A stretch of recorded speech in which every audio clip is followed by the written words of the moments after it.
Chair, for this hearing and also for your commitment to affordable housing. Mrs. Eady, let me begin by applauding your testimony and for humanizing this issue. In your words, I hear echoes of the thousands of constituents in the Massachusetts 4th, southeastern Massachusetts, and greater Boston who are in panic on a daily basis. Our office is inundated with phone calls, senior citizens, young families, and everyone in between, because we are in a crisis right now in Massachusetts. The cost of housing is our biggest problem, and safe and affordable and dignified housing is a human right. Ms. Bailey and Mr. Mitchell, I want to ask you both a question, and a deliberately challenging question. We have two different threads in our housing policy debate in this country. One thread is housing as investment, a means of building wealth, transferring wealth across generations. The other is housing as affordability. We want housing to be cheaper.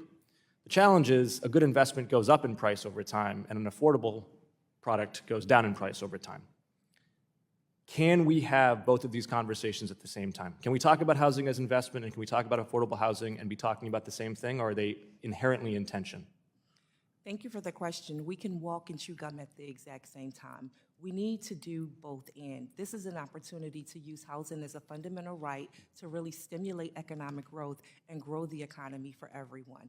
Targeted investments like the Neighborhood Homes Investment Act with inclusion of fair housing protections and oversight will help us to build those 100,000 affordable units in the communities that we've left behind.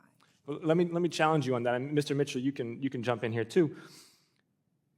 If we add a lot more supply to the market, which I think everybody on this panel agrees that we need to do, wouldn't you expect that the aggregate price of the product is going to go down, or at the very least not go up as much as it has previously, and hence make it a worse investment for wealth building and intergenerational wealth transfer? So if I just may say one thing, homeownership is important because it allows for families to lock in their monthly housing expenses. That's something that we're not talking about. It means that your landlord can't in the next year cause your rent to increase. So that's one of the things that we have to factor in and pull people in for. I think more broadly, when we talk about these sorts of investments, what it allows for is for broader economic growth. So if we look at the kinds of investments that were made over the course of the pandemic and the ensuing recovery, we've seen, as a result, one of the strongest economic recoveries post-recession in modern history. Now, because of those investments, we're seeing jobs growing back, wage growth for the first time for a lot of folks in many decades.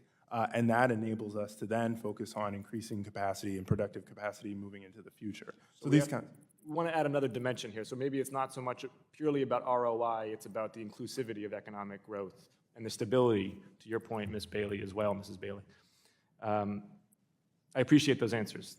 Thank you. Mr. Holtz-Eakin, let me close with you. I have here a quotation from one of my favorite publications, Strong Towns, and it says, "What we need to do is to improve affordability is something dramatically different. We need to allow the next increment of housing as of right, everywhere. We need to remove barriers to doing small-scale infill so that we can get 1,000 small projects from incremental neighborhood-based developers that proceed with very little fuss and with no organized, mobilized opposition. We need to invite a different kind of developer into the game."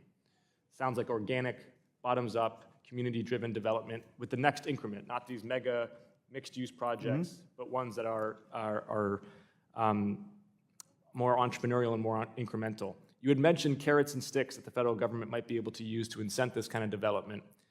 Say more about those in our final minute, and if you could, add a little bit about parking regulations too, which to me are the antithesis of housing affordability because we subsidize places for cars while making places for humans more expensive.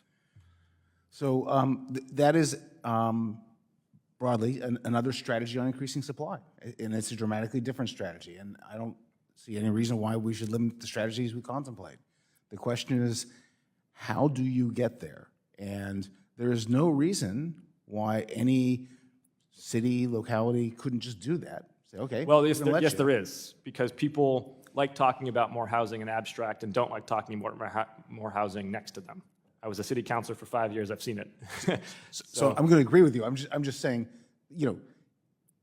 either the community is going to agree somehow that we are going to take this different strategy, our reservations notwithstanding, and pursue it, or what we had the conversation about is the federal government is somehow going to provide a carrot or a stick to say you have to do this. We're at time here. I want to invite you, but also everybody else on the panel who may be interested in responding in writing to what specific carrots and sticks the federal government might be able to use to incent the kind of development I described.